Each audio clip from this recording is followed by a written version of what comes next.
Voice 365ৰ তৰফৰ পৰা অসমবাসী ৰাইজলৈ ইংৰাজী নৱবৰ্ষৰ হিয়াভৰা শুভেচ্ছা জ্ঞাপন কৰিলোঁ। হয়, আজি যিহেতু নতুন বছৰ আৰু নতুন বছৰৰ প্ৰথমটো দিন, যিহেতু 2025ক বিদায় দি এতিয়া 2026ক আদৰি লৈছে ৰাজ্যবাসী তথা দেশবাসীয়ে। যিহেতু আজি বছৰটোৰ 2026ৰ প্ৰথম দিন আৰু প্ৰথম দিনাই দেখিবলৈ পোৱা গৈছে দিছপুৰস্থিত যি গণেশ মন্দিৰ আছে, এই গণেশ মন্দিৰত ৰাইজৰ যথেষ্ট ভিৰ দেখিবলৈ পোৱা গৈছে। কিয়নো এবাৰ ভগৱানক সেৱা জনাই যাতে এই বছৰটো অতি সুন্দৰভাৱে পাৰ হয়, অতি মংগল হয়, সকলোৰে যাতে কোনো বিপদ আপদ নহয় তাৰে দেখিবলৈ পোৱা গৈছে। যথেষ্ট লোকৰ ইয়াত ভিৰ হোৱাৰ পৰিলক্ষিত হৈছে। কিয়নো পুৱাৰ ভাগতে দেখিবলৈ পোৱা গৈছে যে গণেশ মন্দিৰত যথেষ্ট লোকৰ যি সমাগম আচলতে এনেদৰে দেখিবলৈ পাইছে। যথেষ্ট এটা দীঘলীয়া শাৰী, যিটো ভগৱানক এবাৰ সেৱা জনাবলৈ আহিছে, যি গণেশক এবাৰ সেৱা জনাই তেওঁলোকে যি বছৰটো এক সুন্দৰ হওক তাৰে কামনা কৰি আছে। মই কিছু মন্তব্য ল'বলৈ যিহেতু বাইদেউ আজি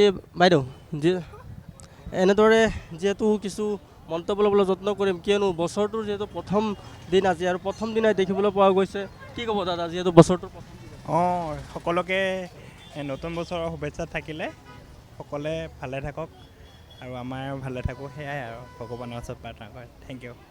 এনেদৰে যিহেতু কিছু মন্তব্য আগবাঢ়িছে, কি প্ৰথম দিন?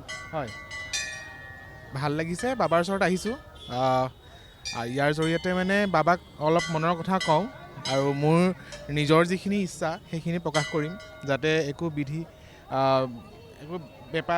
বেয়া বিঘিনি একো নাহক, বিপদ বিঘিনি নাহক, সকলোৰে মংগল হওক। সেইটো কাৰণেও ৰাইজৰ কাৰণেও চাকি এগছ আগবঢ়াম। যিহেতু এইটো বৰ্ষটো বিশেষকৈ সূৰ্য বৰ্ষ, মূলাংশ 1 অনুসৰি মানে সূৰ্য দেৱতাই প্ৰতিনিধিত্ব কৰিব এইটো বৰ্ষ। খুব ভাল এটা বৰ্ষ আৰু খালি অলপমান সংৰাগ যিমান পাৰে মানুহে ত্যাগ কৰি চলিলে ভাল আৰু মনৰ আশাবোৰ পূৰণ হ'ব। খুব এটা ভাল বৰ্ষ, সিমানে ক'লোঁ। এনেদৰে যিহেতু কিছু মন্তব্য আগবাঢ়িছে, আমি আৰু মন্তব্য ল'বলৈ যত্ন কৰিম। যিহেতু বছৰটোৰ আজি প্ৰথম দিন,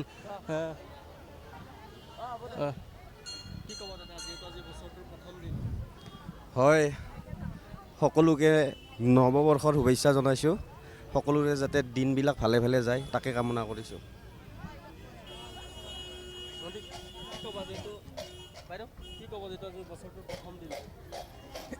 নতুন বছৰটো ভাল হওক সকলোৰে, তাকে কামনা কৰিছোঁ।